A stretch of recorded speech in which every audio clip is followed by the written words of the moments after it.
un jour, vu qu'ils ne croyaient pas à la résurrection, ils ont posé la question à Jésus. Savoir finalement Jésus, depuis un moment tu nous parles de la résurrection, Moïse nous a dit ceci. Parce que lorsque vous lisez dans Deutéronome chapitre 25, Moïse, la loi de Moïse dit que lorsque un homme se marie avec une femme et que l'homme meurt sans laisser d'enfant, c'est-à-dire le proche parent de l'homme avait le droit de pouvoir prendre la femme de l'homme qui est mort, de pouvoir avoir un enfant avec la femme qui est restée. Et cet enfant-là, on lui donnerait le nom de celui qui est mort, afin que ce nom-là ne puisse pas être effacé d'Israël. Et les Sadducéens viennent voir Jésus. Ils disent, mais Seigneur, toi tu nous parles de la résurrection, ainsi de suite. On a eu une situation où l'homme avait une femme. Finalement, il est mort sans laisser d'enfant. Son proche parent ou son frère a eu encore cette femme. Et il est mort sans laisser d'enfant. Il y en a eu 7. Et finalement, la femme aussi est morte. Ils disent à Jésus, finalement, à la résurrection, de qui sera-t-elle la femme? Vous voyez l'intelligence humaine? C'est-à-dire des hommes qui connaissent, mais qui connaissent mal. Ils viennent devant Jésus qui est la sagesse divine, qui est l'incarnation de toute la sagesse. Ils viennent poser une question simplement pour contredire Jésus. Et Jésus leur dit, vous ne comprenez pas les Écritures. Parce qu'au ciel, parce que dans la nouvelle Jérusalem, il n'y aura pas question d'hommes et de femmes. Parce que lorsque Jésus reviendra, dans 1 Thessaloniciens, la Bible nous dit, les morts en Christ, premièrement, seront ressuscités. Et nous, les vivants, nous serons transformés. Nous monterons dans les airs, afin de le rencontrer, lui que nous avons aimé, mais que nous n'avons jamais vu.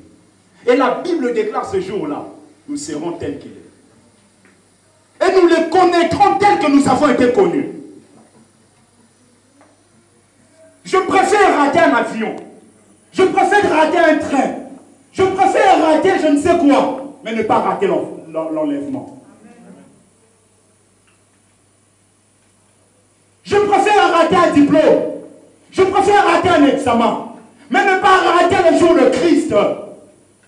Parce que ce jour-là, je le verrai. Le Seigneur que j'ai cru depuis ma jeunesse, j'ai donné ma vie à lui. Je me suis sacrifié. Ce jour-là, je le verrai. Celui que j'ai aimé, celui que j'ai servi, mais que je n'ai jamais vu. Ce jour-là, je le verrai. Ce jour-là, tu le verras. Et tel qu'il est, tel que nous serons. Parce que nous serons comme des anges. Et les anges n'ont pas de sexe.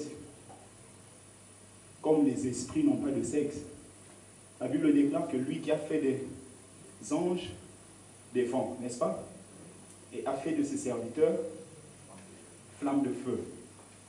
Dans d'autres versions, la Bible dit, c'est lui qui a fait des anges, des esprits. Un esprit n'a pas de sexe. Nous serons comme des esprits. Nous serons comme des anges. Il n'y aura pas de question de homme-femme. C'est pour cela ceux qui sont mariés, profitez ici. Là-bas, il n'y a pas ces histoires-là. Si tu veux te marier, marie-toi ici. Au ciel, c'est la gloire, c'est l'adoration, c'est la louange. On n'aura même pas besoin de toutes ces choses sur la terre. Parce que la gloire sera tellement grande. Bien aimé, tous les jours, ma prière, Ezalaka, n'a raté même un coq yambo, n'a raté l'olade. Amen. Parce que ça sert à quoi? D'avoir donné ma vie à Jésus et à la fin être rejeté. C'est ce que l'apôtre Paul est en train de dire. Je traite durement mon corps et je le tiens assujetti. De peur qu'après avoir prêché les autres, que je sois moi-même désapprouvé. Ça sert à quoi de pouvoir être connu dans mon quartier, être connu au travail, que tu es enfant de Dieu. Mais ce jour-là, les gens-là, que nous appelons des païens, des gens qui ne connaissent pas Dieu, ce jour-là, nous puissions rester avec eux. Bien aimé, ma prière est que tu ne puisses jamais rater ce jour-là. Amen. Rate tout, même en CDI. mais ne rate pas le ciel. Un CDI prend fin. Il peut décider aujourd'hui, l'employeur, de te virer ou de me virer. Mais CDI à ma lame, fais un colo. Amen. Les Sadducéens avaient une connaissance, mais une mauvaise connaissance. La connaissance de la Bible t'évitera de faire des combats inutiles. Les gens qui font des prières, je lis, je chasse, je bombarde, j'envoie le feu. Mais j'envoie le feu sur qui? Je bombarde qui? Je lis qui? Bien aimé, notre combat, ce n'est pas un combat charnel, c'est un combat spirituel. C'est avec des esprits, des principautés, des dominations. On ne peut pas lier un esprit comme un vent, et comme le vent. Le vent, je ne peux pas l'arrêter. Tu peux déraciner les œuvres du diable dans une vie, mais un esprit, on le chasse. Un esprit, on ne le lit pas. Comme un jour, je suis parti dans une église, des gens qui étaient en train de faire leur délivrance. Vous allez voir, l'homme dit, l'autre dit, je chasse. L'autre dit, je te lis. L'autre dit, je te mets du pétrole dans la bouche. Je me suis dit, mais finalement, c'est-à-dire, les gens n'ont pas la connaissance de ce que réellement la Bible est en train de dire concernant le combat spirituel. Et d'ailleurs, on l'appelle combat spirituel. Ce n'est pas un combat charnel, où je ramène la machette, où je ramène les corps, ou ainsi de suite. Alléluia.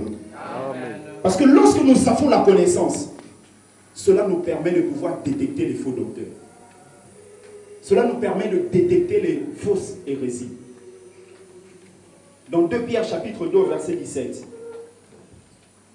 la Bible parlant des faux docteurs, la Bible dit que ces gens-là, ce sont des fontaines sans eau. Ce sont des fontaines sans eau. C'est-à-dire, lorsque tu les vois de loin, tu peux te dire que là-bas, moi qui ai soif, je peux aller pouvoir boire et ça me fera du bien. Mais lorsque tu arrives là-bas, il n'y a pas d'eau. Ce sont des fontaines, mais qui n'ont pas d'eau. Lorsque vous les voyez à l'extérieur, vous dites Man of God, l'homme de Dieu, l'envoyé de Dieu, la bouche autorisée de Dieu. Mais la bouche autorisée de Dieu n'a pas d'eau. La bouche autorisée de Dieu ne peut pas atténuer ta soif. Parce qu'il n'a rien. On ne donne que ce qu'on a. Amen. Lorsque Pierre et Jean sont arrivés devant ce paralytique, Pierre a dit, je n'ai ni or, je n'ai ni argent ni or. Parce que Pierre savait, bien qu'il connaissait Jean, il sait que je peux me tromper sur ce que Jean a. Mais ce que je sais est que je connais ce que moi j'ai. Souvent on voit ça à l'église. Nous on a des frères qui sont vraiment assidus au temple, qui ont le feu de Dieu, qui ont l'onction. Mais toi-même. Parce que lorsque Pierre a dit, je n'ai ni argent, je n'ai ni or, il savait ce qu'il avait. Il dit, je n'ai ni argent. Mieux que l'argent, l'or, je n'en ai pas non plus. Mais ce que j'ai, ce qui est plus que l'or et l'argent, je te le donne. Ce qui est en toi, c'est plus que l'argent et l'or. Parce que tu ne peux pas l'acheter quelque part. La grâce que tu as, le don que tu as. La Bible dit, toute grâce excellente et tout don parfait descend d'en haut. Du Père de lumière, chez lequel il n'y a ni changement ni ombre de variation. C'est-à-dire, ce que Dieu est en train de déposer en moi, je ne peux pas l'acheter quelque part. Je ne peux pas l'acheter la grâce de guérison quelque part. Bien que certains du coup essaient de tromper les gens. Mais la grâce, on ne peut pas l'acheter quelque part. C'est un don gratuit que Dieu nous donne. Et lorsque tu l'as, il faut la préserver. Parce que la grâce de Dieu, il ne faut pas la prendre en vain. Amen. Amen. La connaissance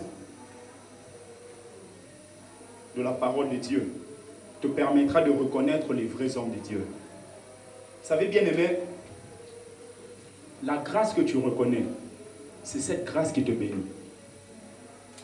Vous savez, tel que je suis en train de prêcher, quelles que soient les études que vous avez pu faire, Même si vous avez étudié à la Sorbonne, à l'ENA, ainsi de suite.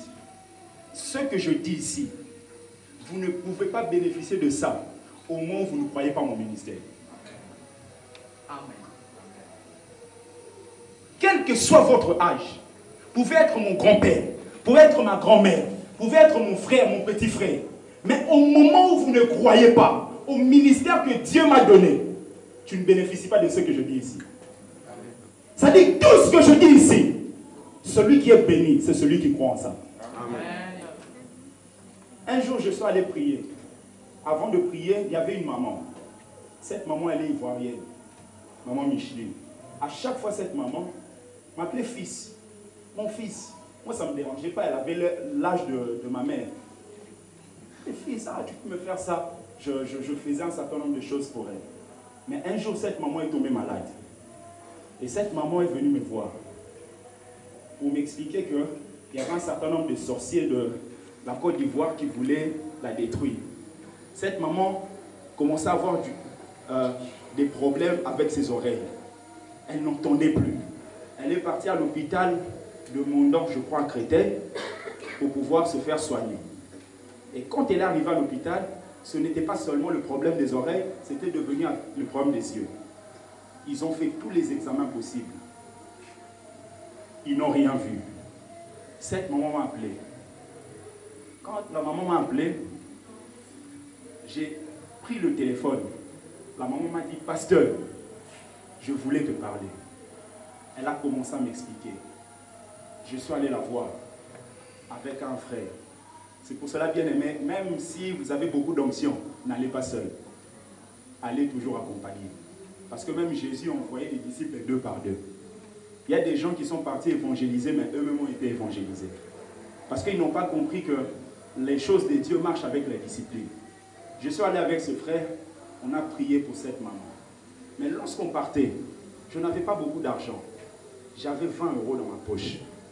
Et dans ma tête, je me suis dit, 20 € là, je vais prendre 10 €, je vais donner à cette maman. 10 € moi aussi, je vais chercher quelque chose à manger parce que depuis le matin, je n'avais pas mangé. Quand on est arrivé, cette maman n'était pas seule dans la chambre. Il y avait une autre maman à côté.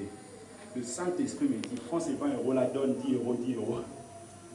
10 € à cette maman, 10 € à l'autre. Vous savez, en ce moment-là, quand vous écoutez Dieu, dites, mais il y a mon nzamou, il y a des gens chauffés. Bien aimé, quel que soit ce que Dieu vous dit, il sait. Il connaît. Dieu ne peut pas vous demander quelque chose pour vous faire du mal. Si vous demandez quelque chose, c'est toujours pour votre bien. J'ai pris 10 €, j'ai donné à l'une, 10 € j'ai donné à l'autre. On a prié pour cette maman. Quelques jours après, la maman m'appelle pour pouvoir me dire, mon frère, pasteur, j'ai été totalement guéri. C'est-à-dire quoi? Même les médecins de Mondor, cette maman habite à Vigneux, même les médecins de Mondor se posaient des questions. Nous qui ne voyons rien, mais comment se fait-il que, après le passage de ses frères, vous avez été guéris? Et on a dit que la vue de cette maman, c'est meilleur même avant qu'elle puisse tomber malade. Amen. Et ce que j'ai compris par la suite, Dieu m'a parlé, m'a dit, cette maman, je l'ai délivrée au travers de toi, parce qu'elle a reconnu la grâce que j'ai déposée en toi. Amen. Aussi longtemps que cette maman ne voyait que fils en toi, ne pouvait pas bénéficier de ça. Amen.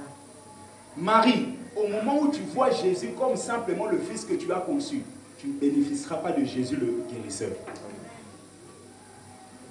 Dieu m'a dit, cette maman a bénéficié de ça. Et j'ai compris. Dieu m'a fait rappeler le jour où cette maman m'a appelé. Elle qui m'a toujours appelé fils. Ce jour-là, elle a pris le téléphone. Elle dit, pasteur. Elle dit, voilà, ton miracle est maintenant. Amen. Parce que la grâce qui te guérit, c'est la grâce que tu reconnais. Amen.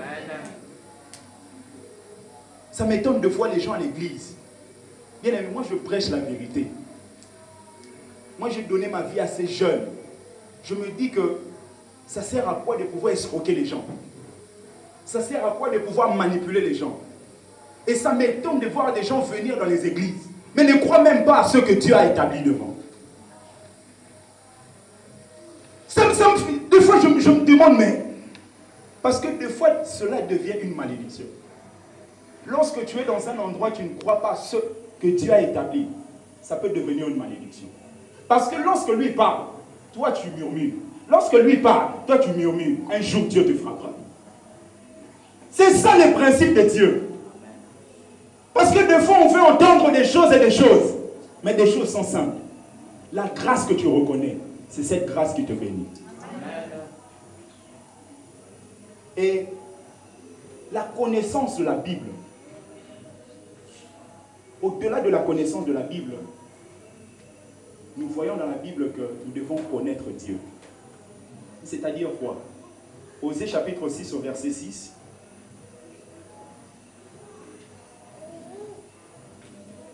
Osée chapitre 6 verset 6. Si quelqu'un dans la salle a trouvé, peut nous faire la lecture s'il vous plaît.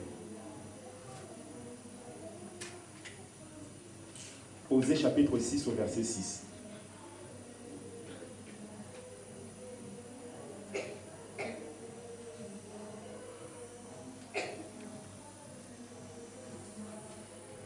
Osée chapitre 6 verset 6, il Amen. dit: car j'aime la piété et non les sacrifices.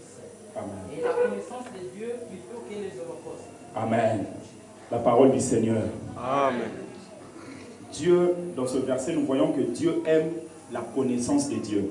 C'est-à-dire, au-delà de connaître des versets, Dieu veut qu'on puisse le connaître lui. Parce qu'il y a des gens qui connaissent les versets, mais qui ne connaissent pas Dieu. Il y a des gens qui sont bourrés des versets, ceux qui n'est pas mauvais, mais ils ne connaissent pas Dieu. Dieu aime la connaissance de Dieu. Et cette connaissance passe par deux points principaux. Premièrement, passer du temps avec Dieu. Celui qui ne passe pas du temps avec moi ne peut pas prétendre me connaître. Je peux écrire un livre, vous pouvez le lire, mais après avoir lu ce livre, vous ne pouvez pas dire et confirmer que vous me connaissez. Nous avons lu un certain nombre de livres, ceux qui ont fait l'économie, sur Keynes, sur Smith, ainsi de suite, sur Say, mais on ne peut pas dire qu'on connaît ces gens-là. Il y a des gens qui lisent la Bible, mais qui ne connaissent pas Dieu. Mais ce que Dieu veut, au-delà de ce que nous pouvons connaître comme verset, de le connaître lui. Et le connaître lui passe par le temps que nous prenions à pouvoir passer avec lui. Dans l'emploi du temps, quelle est la place de Dieu? Quelqu'un se réveille le matin, jusqu'au soir, n'a pas parlé à Dieu. Deuxièmement, honorer la présence du Saint-Esprit et être sous ses directives.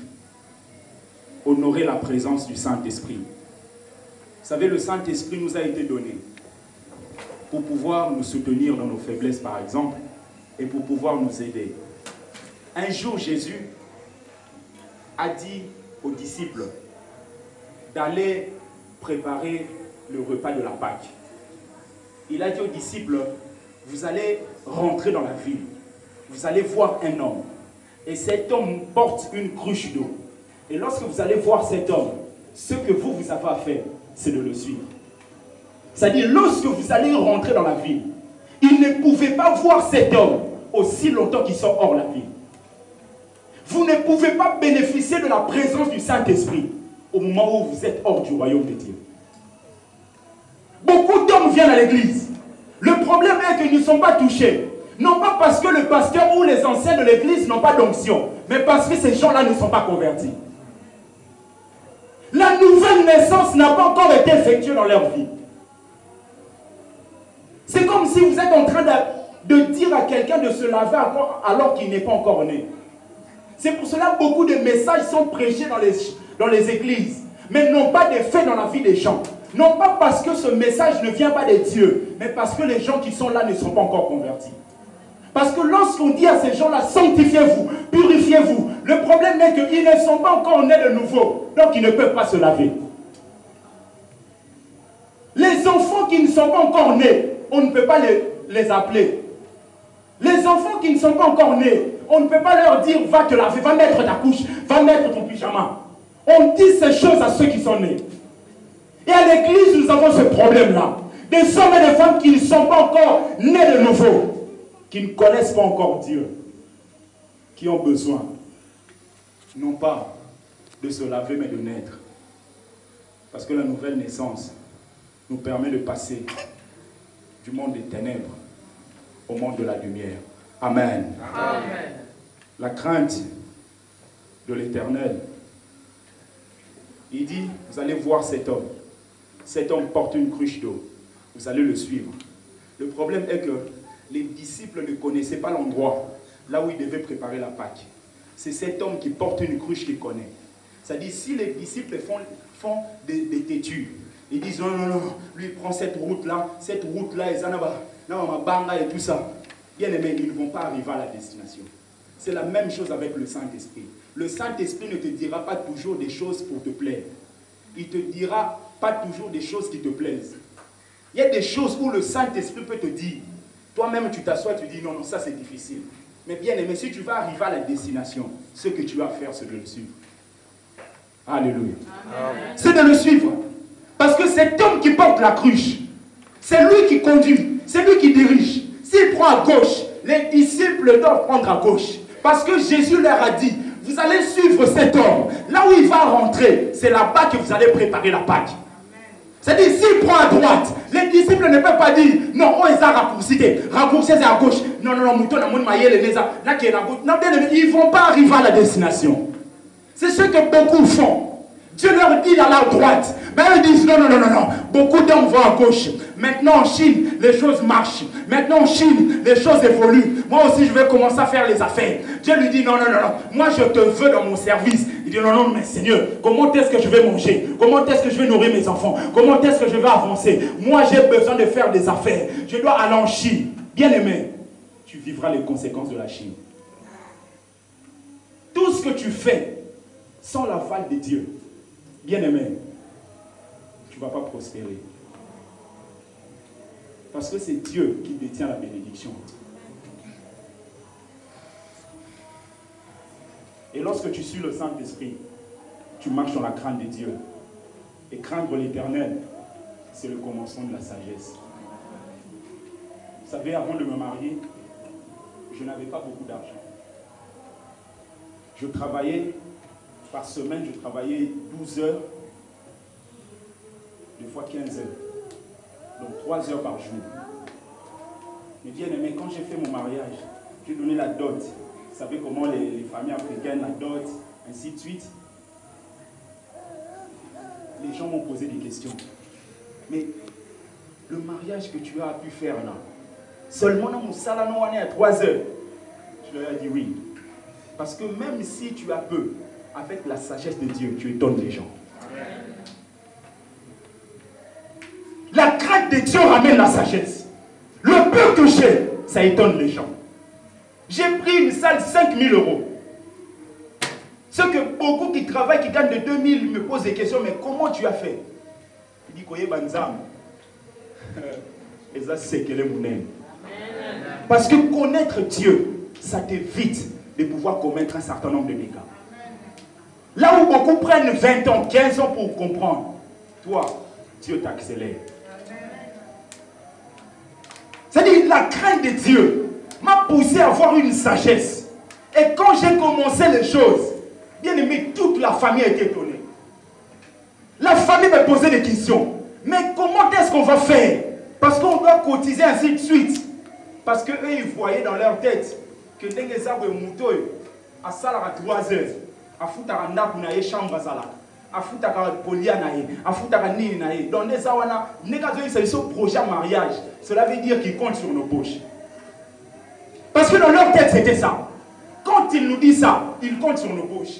Et ils ont commencé à murmurer. Mais comment est-ce qu'on va le faire? Dans quelques mois, dans quelques mois, dans quelques mois. Il faut nous laisser le temps. Il faut nous laisser. J'ai dit non, non, non, non, non, non, non. Moi, j'ai déjà tout ce qu'il faut avec mon Dieu. Et si vous avez quelque chose à rajouter, vous pouvez rajouter.